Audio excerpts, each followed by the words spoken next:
let's do this thing. Okay, so can you start by giving us some background information on like where you grew up and when you grew up and stuff like that? Sure. So I grew up in, I would say, Maryland mostly as a kid. And it was in Anne Arundel County. I went to school on a military base, even though my parents were civilians. It was the closest county school, so I was surrounded by kids that were mostly most of them were from military backgrounds or military families, and even the kids that were civilians, a lot of them, their parents had either retired or had left the military and were living in the area. My parents just happened to choose a place to live there, so that's where I grew up. How did you like come to Oregon and get here? I came to Oregon as an exchange student with National Student Exchange. Yeah, it's really interesting. So I chose Oregon because I was at college, a small school outside of Philadelphia called Westchester University, Westchester State University, and I was playing rugby, and one of my friends, my rugby teammates' girlfriend said, "Oh, you got to get out of here. It's so conservative. You should come to Oregon. It's a lot easier to be gay there. You'd probably like the town." And I came on exchange here, and I decided to stay here mostly because of being gay and feeling more comfortable there. I was actually harassed at my other school by my cross-country teammates. I had run track and cross-country, and part of the reason I went to Westchester was because I was recruited to run for them. However, coming to Oregon was really difficult, and still is. It's not as racially mixed as the place that I was. So being on a military base, I was around people of color all the time, particularly black people, African Americans. And living in Maryland, I wouldn't say it's a black state, but it's pretty racially mixed. So being here was a shock, and it still is difficult to live in. Would you say that it is easier though, being someone like in the LGBTQ community here? Is it easier? Easier.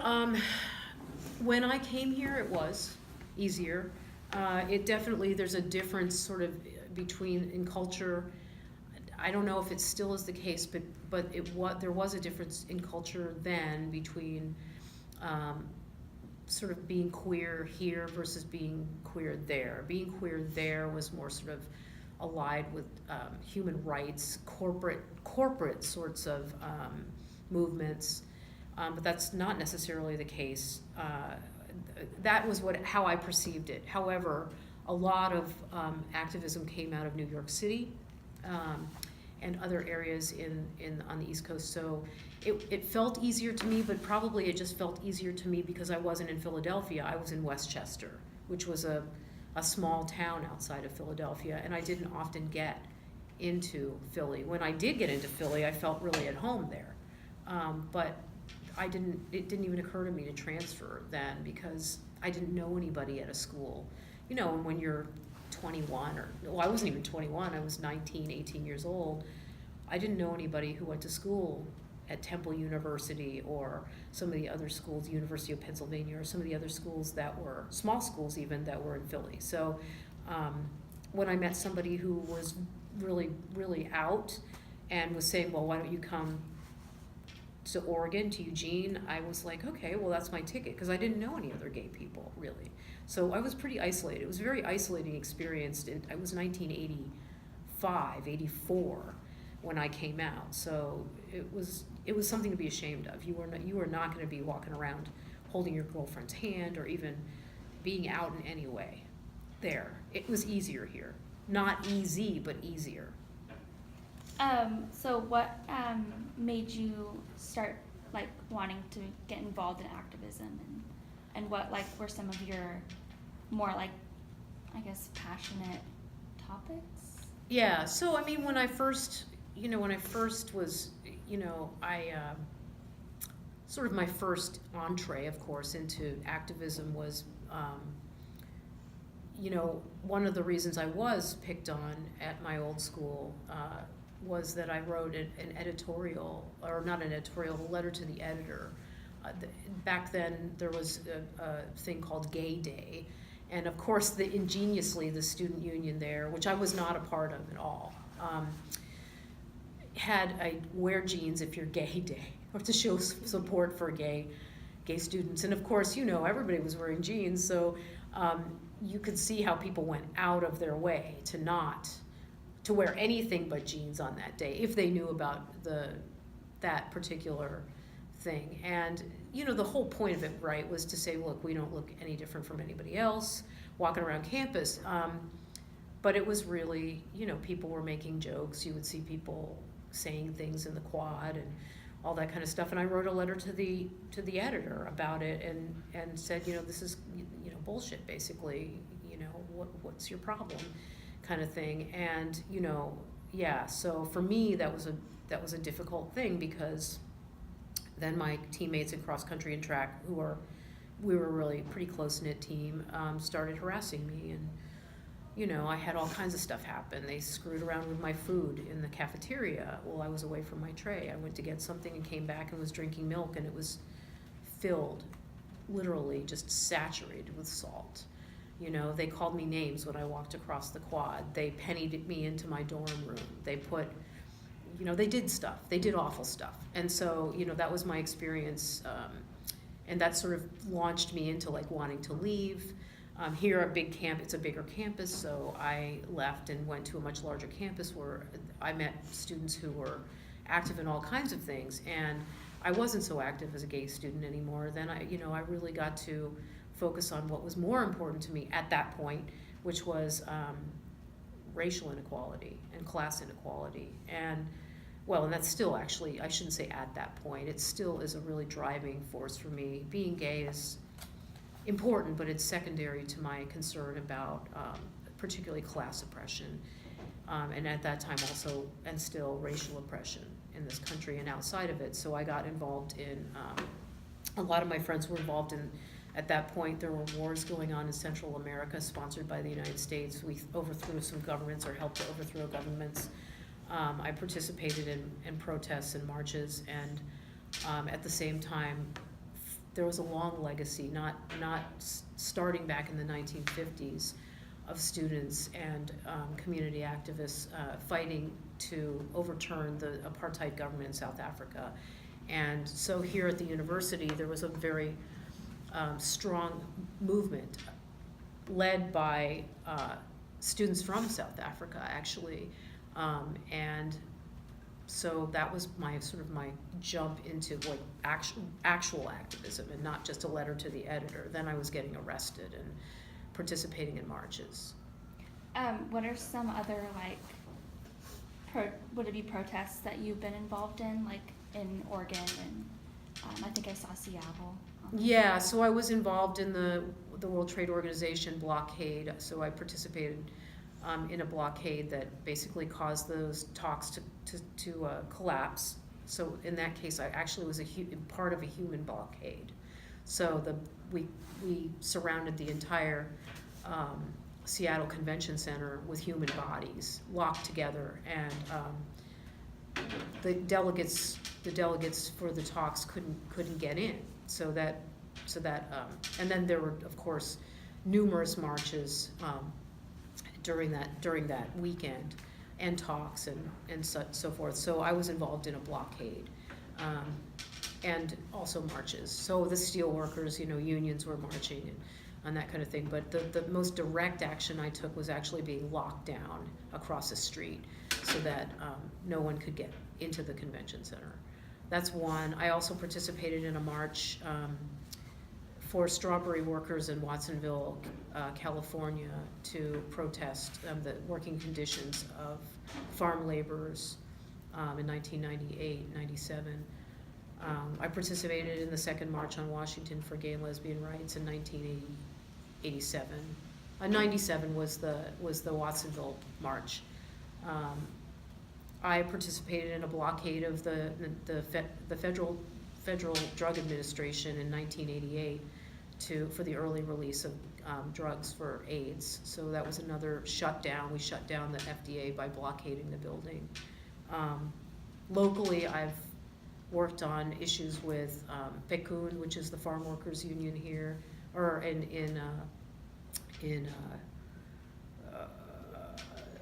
it's escaping me, the town's escaping me right now, of course, because I'm like thinking so fast, but I've participated in helping them to boycott various organizations or companies that were abusing the rights of farm workers here in Oregon.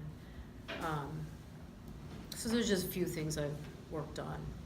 Yeah. What made you interested in like environmental issues or environmental, I don't know, science? I don't know.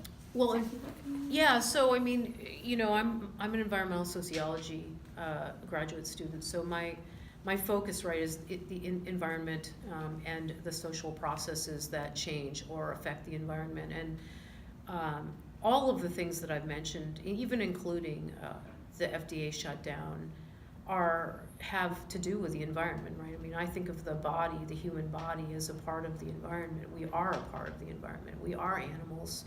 We do have the impact on our health does impact the environment in the sense that, you know, what we do to our bodies. For instance, if you think about the pharmaceuticals that are ingested that then are excreted into toilet water that find their way into the oceans and the streams. So our human health actually affects the health of the environment. So I mean, if you want to know about that, I mean, I can say that in all of those struggles that I've been involved in, many of the people that I was surrounded by, other activists, strongly believed in and strongly articulated concerns about the environment. Anti-war, you know, I was involved with anti-war activists as well, and you know, if you're talking about Central America, the kinds of chemicals that were used as weapons of war affect and continue to affect the environment and human bodies. The soldiers that that use them, the people on the ground who are exposed to them as well. I mean, when we talk about international militarism, our military is exposed to low-level radiation that they're bombing people with, but they're also exposed. So we are connected. That's my concern. That's interesting. Yeah. I guess a quick touch on, so like, how did you get into being like a firefighter, and what made you want to do that? Well, I needed a job. I needed a job, and I needed an after-school job. After school, as in like the end of the term, and there was this gay guy that I knew from around town, from around here, and the university, and he said, "Hey, there's a bunch of hippies that, you know, have this firefighting company. You know, do you need a job?" And I was like, "Yeah."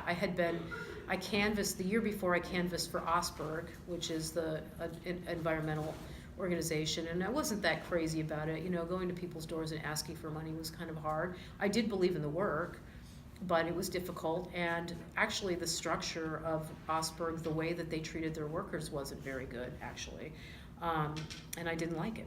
You know, you get fired if you didn't make a certain quota, which I think was, at least at that time, really inhumane in terms of dealing with the amount of hours you were putting in doing that work. And I wanted to do something different, and it sounded fun. So I applied to fight fire, and I, you know, took all the tests and whatever. They weren't very hard, and got accepted. I was only one of very few women that were working at this. It was a private contractor. It wasn't the Forest Service. So I worked with a lot of guys that were displaced workers. They were loggers. They were sawmill workers who had been put out of work, and I was working with them. There were a lot of criminals, if we want to call them that, people who had been through the criminal justice system, who were also working there because it was a job they could get. They couldn't get a government job, so I was working with those folks, and that's how I wound up doing it. And I did it for about 15, 16 years. Would you say that being a firefighter in that male-dominated field was like empowering as a woman? I wouldn't say it was empowering. No. I mean, I think that, you know, I was able to do a lot of the things. I mean, my first day on the job, my crew boss was like, "Damn, you're amazing," right? Because I wasn't willing to give up. It was hard work. It was really hard work. But I wouldn't say empowering. I would say that it's, you know, I think this idea of lean in feminism and being able to do everything just like a man we're already capable of doing that. I was more focused on the way that we were treated as workers. We were all treated like crap. We were treated as throwaway workers. I mean, we were put on we were put on the line with inadequate equipment. A lot of times the owner of the company really didn't care about us as long as he could make a buck on us. So, I think more what was going on, there was a lot of sexism, like a lot of sexual harassment. I would say felt personally empowered to be able to do the work. I felt like, I was strong. I was physically strong. I had a lot of I was muscular, But in terms of the way that we were all treated, it wasn't very good.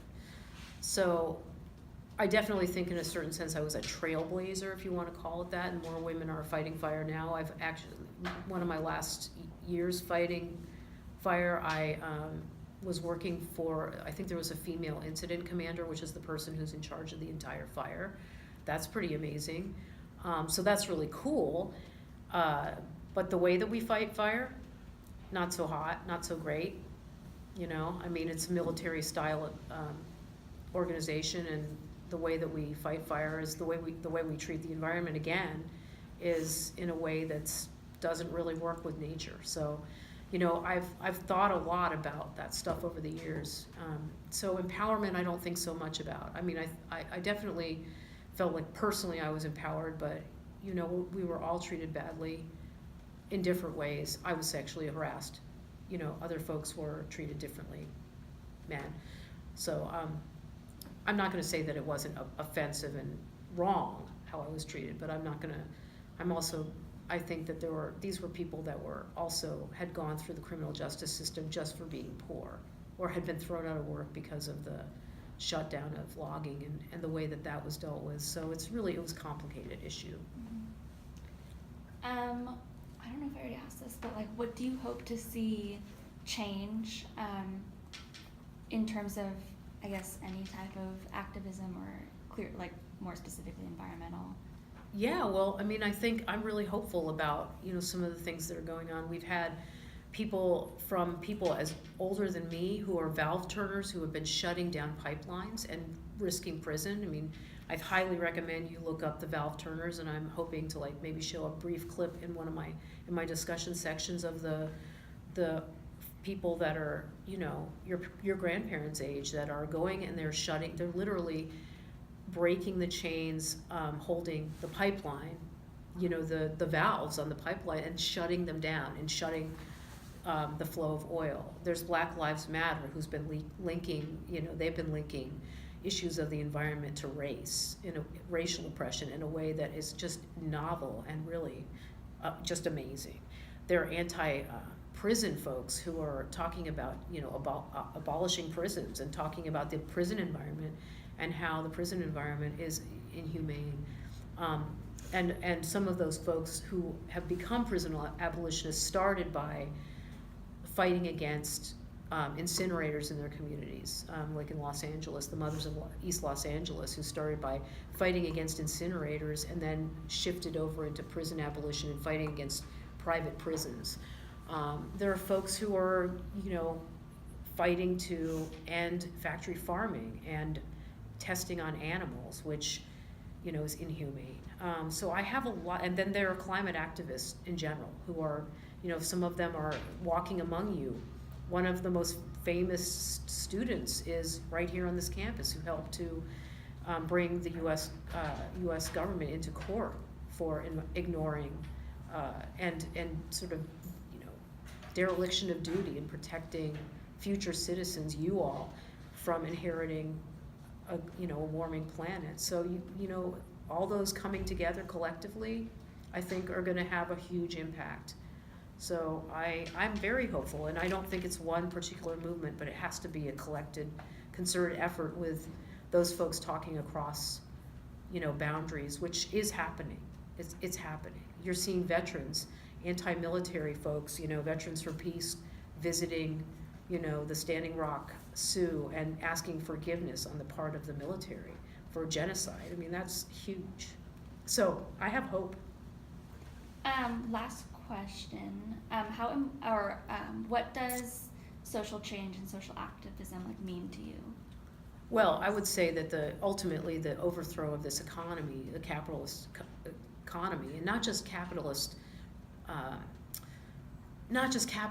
as an economic system, but capitalist relations. Because we also, I mean, when I talk to my students and I ask them to envision a better world, some of the things they say is we could have an advertising campaign, or we could talk about, selling products that are environmentally sustainable. And I'm like, okay, can you think of something beyond selling and consuming? Can you think about something that's more meaningful than just, how would you interact with people? What would your personal relations with people be? Can we get past this idea of, like, for instance, even, marriage is like an act of, like, establishing some kind of, property relations where your children are direct inheritors of wealth, and your spouse is like, has survivor rights and has inheritance rights. Why is it that we talk about that rather than saying that everybody has a right? Everybody has a right to health. Everybody has a right to,